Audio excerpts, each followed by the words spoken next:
These high school boys and girls are having a hop at the local soda fountain, innocent of a new and deadly menace lurking behind closed doors.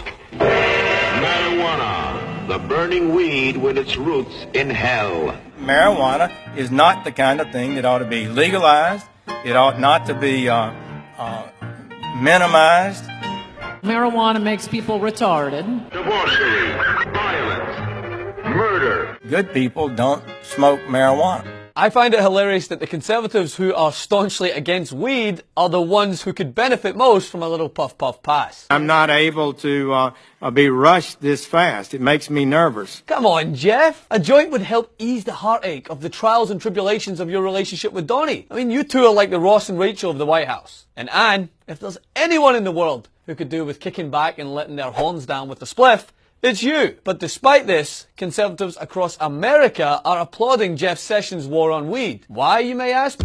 Because one, as Coulter proves, they are absurdly misinformed and are still getting their information on the effects of weed from the likes of Spicy. The opioid addiction crisis blossoming in so many states around this country, the last thing that we should be doing is encouraging people. There is still a federal law that we need to abide by when it comes to recreational marijuana. You're right, guys. Sorry. I mean, weed does kill over 33,000 Americans each year due to overdose, right? They're basically the same thing. But two, and most importantly, they are mind-numbingly absurd hypocrites. Because remember, Conservatives are the ones screaming from the rooftops about free market and cutting taxes. Yet they're blatantly ignoring the latest reports from Colorado and Oregon, both states that are benefiting enormously, hugely, some would say, from legalizing marijuana. As of this past May, Colorado has reportedly collected nearly $500 million in marijuana taxes and used the money for things such as school construction, regulation and enforcement of marijuana laws, substance abuse treatment programs, as well as public education campaigns. Meanwhile, Oregon collected $60 million in marijuana taxes in 2016 alone. Not to mention that the money saved from not incarcerating people for smoking weed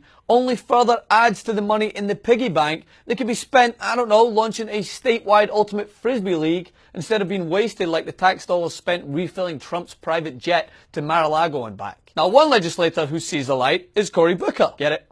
Light? It's in like lighting up. No? Alright, well, Booker is fighting for potheads everywhere with his proposed Marijuana Justice Act that would change marijuana laws to regulate it in the same way we currently regulate alcohol and tobacco. Now, we don't know whether Booker will succeed in his effort, but the statistics from Colorado and Oregon do make you wonder. If the Trump administration is genuinely interested in offering tax breaks to the hard-working middle class, as we heard throughout the campaign, why is Sessions seeking to reverse the Obama administration's relaxed approach to enforcing federal marijuana laws in states that have legalized weed? I mean, I know you guys aren't so fond of the green, but I at least would have thought that the idea of more of the other kind of green would give you a high. Oh, that's right. Really, I forgot you guys really couldn't give a shit about what the people want. Because a recent Harvard-Harris poll shows that 57% of Americans believe that legalizing marijuana across all 50 states would make society better. And 69% said they wouldn't be bothered by pot being legal in their state. Just 37% of Americans said cannabis should only be legalized for medical purposes, while 49% of voters said marijuana should be legal for both medical and recreational use. Meanwhile, only 14% of voters said marijuana should be completely illegal. Only 14%. I mean, if my math is correct, that means there's a lot of MAGA supporting weed smokers who want to get America high again. That's an overwhelming majority of Americans who don't support what Trump's AG is doing. Whatever happened to putting America first? But the truth is, the reason people like Sessions want to continue to criminalize weed is not because of the war on drugs, it's because of fear.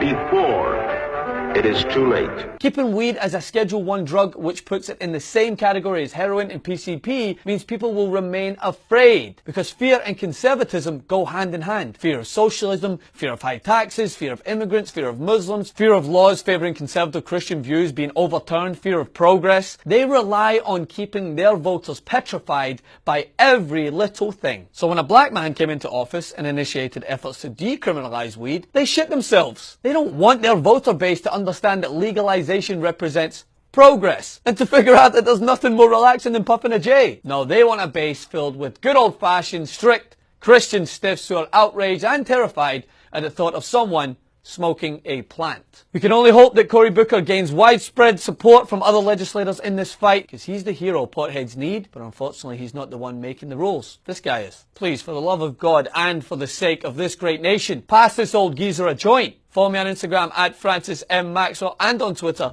at Francis M. Maxwell. Like, share the video, continue to resist.